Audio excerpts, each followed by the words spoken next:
All right, well, hello Internet, welcome back. So, this week we are talking about building homes. But first, before I tell you about the book, I'm going to tell you a little story. As a kid, I spent a lot of time around construction sites, and I spent a lot of time around the building of homes, mobile homes, the manufacturing of homes, etc., because that's what my dad did. And I would spend a lot of time with him during the summers and stuff, just going with him to work with him and just do basically whatever he needed me to help him with. And going through that process, I never really asked why we did certain things or how the process worked. I just did whatever I was told, and I just continued doing that. And with that happening, I had a lack of interest in building physical things. And throughout my career and my life, I've built up the understanding of theory and practice for building and fixing things within the digital world, but in the physical world, I lack that ability altogether. And I thought it was time to fix that because of this whole kind of interest that I'm having now in off-grid homesteading. To be a quote-unquote successful off-grid homesteader, you tend to have a lot of physical skill sets, or at least some knowledge in these areas to know how to fix, to build and grow things in the physical world. So I thought I would actually dive a bit deeper into building homes and see exactly what it's like to build a home and how to build a home and all that stuff. Before diving directly into the topic of building homes, like any other topic, I like to actually research around the topic, and then I like to dive into the topic. So when researching around the topic, I actually found out a lot of surprising things around kind of how homes are built, the traditional ways of building homes, and the different methods that people are using today. And there was actually one shocking fact I came across. And I'll show a graph here that depicts it, which is basically, there was some research done by a guy named Chris Magwood, and he did research around building natural and sustainable homes, and I'll explain what that is in a second. But basically what he found is that if you look at all of the low-rise buildings that were built in 2017, that all the carbon that's embodied within those buildings basically accumulates to 15 coal plants worth of coal emissions for a year.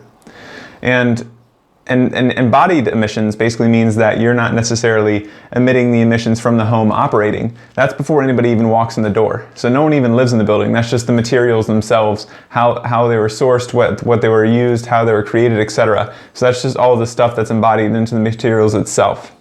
And if you look on the other side of this graph, if you build a home quote-unquote naturally and sustainably, you actually can sequester and store 10 coal plants worth of carbon emissions for a year, just in those 10 low-rise buildings, or how many ever there was in 2017.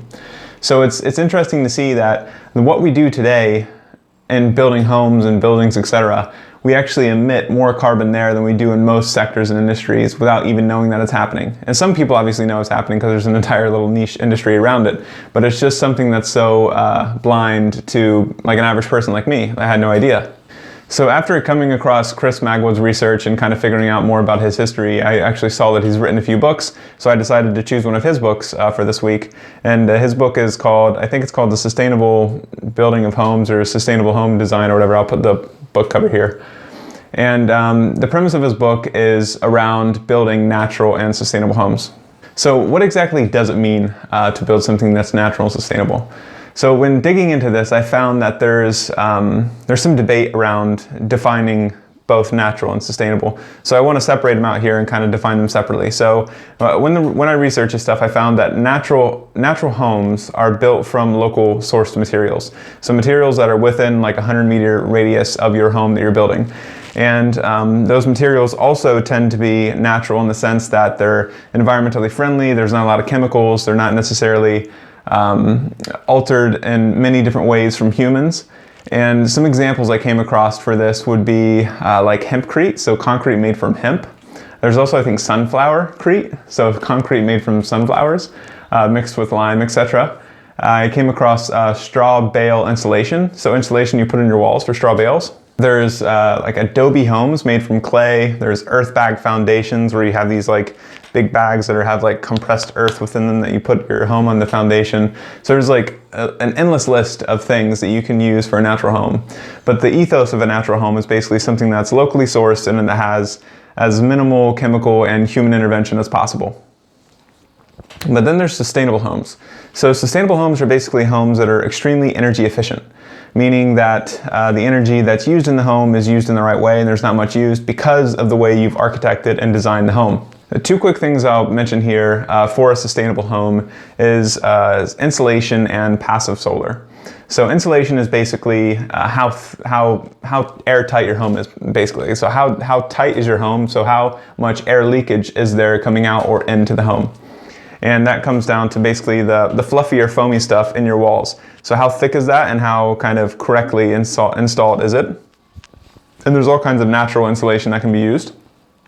And the other piece is passive solar, which is basically before you even build the home, you need to figure out where you're going to put it based on the climate and the landscape that you're in. And this is something that I think a lot of people tend to bypass is when you're buying a piece of land, some people buy land for the view, some people buy land for the location and distance to a city, for all these other aesthetic or functional reasons, but they're not necessarily thinking of the landscape and the climate that they're baked within.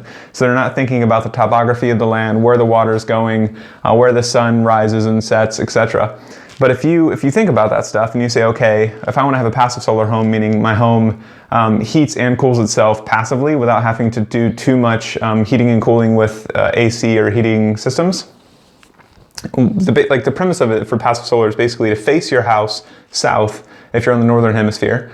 And on the south side of your house, you have as many windows as possible or as needed so the sun can come in and warm it during the winter. And then you have these long overhangs from your ceiling over your windows. So when the sun, here, let's see if I can do this. So if we have the overhang, the ceiling, so like the overhang of your roof and your window, and you have the sun here. So the summer sun is always higher than the winter sun. So the summer sun is beating down on your overhang, so your overhang shadowing all of the window. So you're getting no direct sunlight into the window, so your house stays cooler for longer during the summer. And during the winter, the sun is at a lower altitude, so it's actually coming directly into the window so it can heat your home.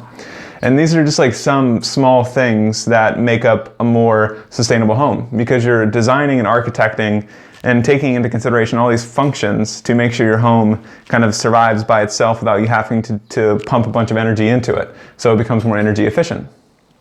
There's also like a bunch of stuff related to harvesting water and gray water, water waste and all that stuff, but I'll let you Google that if you're interested because there's all kinds of stuff. So the next thing here is building science. So I'm not going to spend too much time here. In the post, you should go to it. I've written some stuff on building science and I think it's pretty fascinating. It's probably the most enjoyable part of the book to me. And the reason being is I'm sure you know by now that I'm a huge fan of first principles thinking and approaching things from kind of a physics perspective. And what they've done with building science is they basically looked at buildings and homes and said, okay, well, if you look at this from a first principles perspective, what is the purpose of a home and why does it exist and what makes a good home? And there's a variety of things in building science, but one thing I'll point out here is the building envelope. So the building envelopes is basically the wrapper of your building. So it's the walls, the ceiling, the floor, the foundation, etc. So it's the thing that wraps around the building. And within this, there's 4 layers. So there's an air layer, a water layer, a vapor layer, and a thermal layer. And each of these layers has a specific purpose and function.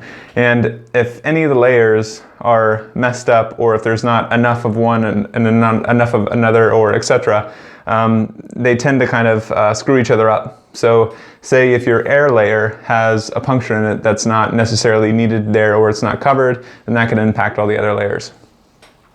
So it's like looking at these different layers of the home and making sure that you both naturally use natural materials for those, but also you do, for instance, the insulation thick enough or correct. So yeah, the building science aspect is pretty cool because I've never looked at homes this way. I mean, I'm sure many of you haven't either. When I see a home, I don't really see, I mean, I look at homes differently now because I've read this book and researched it, but before I just saw a home as a place that you would just sleep and eat and entertain yourself, and not all the other things that it's supposed to do for a proper home. And another thing I want to talk about is fantasy versus reality. So when thinking about building a home and doing all this research, not all of us obviously have the money, the time, or the knowledge to build a perfectly natural or sustainable home. And there is no such thing as a perfect or natural sustainable home because all homes are imperfect. And that's because practicality meets fantasy. So, I mean, a thing that I would do, and I am doing, and I recommend you do if you're interested in this, is to fantasize about the home that you would imagine, so the perfect home. And then bring that back down to reality based off of the resources and constraints that you have. And say, okay, from what I know and what I understand and what I have monetarily, then I can take these ideas and kind of manipulate them in a way that they both fit most of my fantasies, or the most important fantasies, but they're also grounded in reality. And with that being said, it's not a black or white thing, it's a spectrum, right? So if your home's completely unsustainable and not very natural, by taking small little steps, small little baby steps, making progress from unsustainable to sustainable, or unnatural to natural, you're slowly kind of either renovating or creating a home that is better both for you and the planet. So yeah, this was an interesting week because I didn't expect to dive this deep into natural and sustainable homes, but after seeing some of the facts and figures, it's just amazing the places that we live in and we spend most of our time in.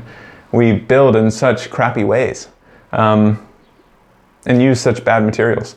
But yeah, that was this week's research. I learned about building, and there's no way I could probably build a house now, but at least I know a little bit more about how to. And if I read a few more books and get enough courage, maybe I'll do it myself, or get a lot of assistance from my father because he knows what the hell he's doing.